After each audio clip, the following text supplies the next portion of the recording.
higher education. My higher education had me in grad school for more years than I'm prepared to readily admit. And one thing that kind of experience comes with, especially at MIT where this all took place, is a lot of late nights. Now when I say late nights, I mean MIT grad students and nights are like Native Americans and buffalo. We used every part of the night. No part goes to waste. That's one reason that MIT's mascot is the beaver. You know, the beaver is nature's engineer. It's a builder, industrious, hardworking, and nocturnal. Serious, that is an official reason for the school's mascot. The beaver is not the only nocturnal rodent around campus. One night I was heading home early from lab. It was like 3 a.m. And as I left the building, I glanced at a garbage can by the door.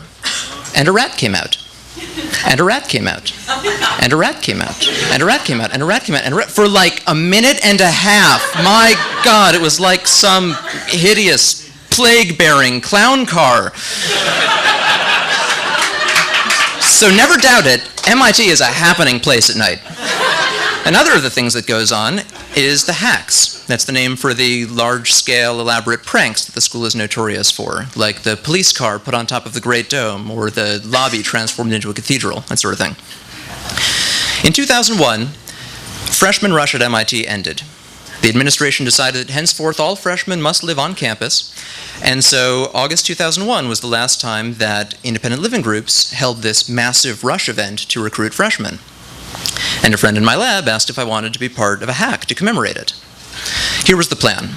We would get huge styrofoam panels, carve them, and paint them to look like concrete, and install them on the building's facade above the courtyard where rush was taking place, so that as freshmen entered this arena where the historic tradition of many decades was drawing to a close, they would see above them, apparently carved into the building itself, "So long and thanks for all the frosh."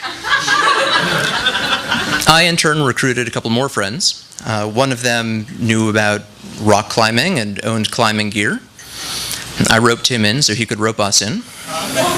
Another friend knew about things like how to get to places like rooftops, and once there, where to find the ladders.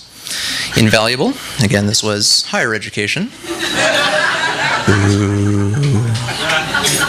But despite these limited patches of expertise, the theme of the whole night was that we had no idea what we were doing.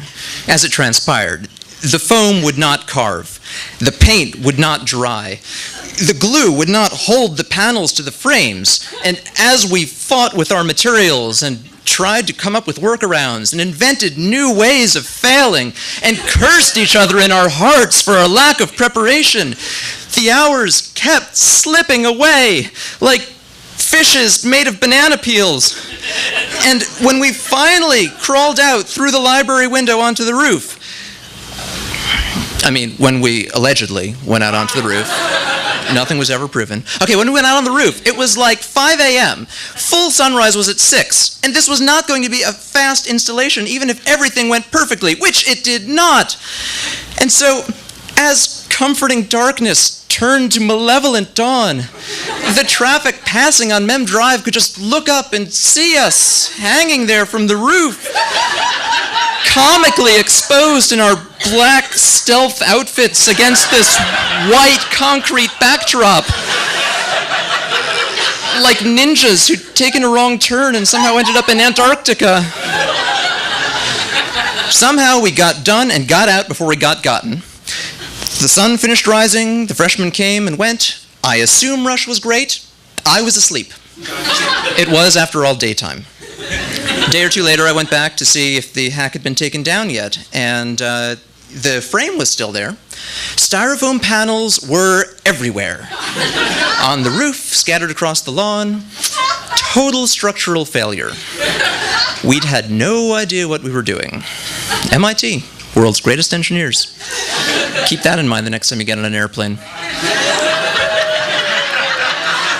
I picked up one of the panels and went home with it, and it has lived in my apartment as a sort of obscure decorative element ever since, looking like some relic from a lost civilization that was very flimsily built. Years later, I'm working at another school. A friend of mine from my new lab comes over to visit.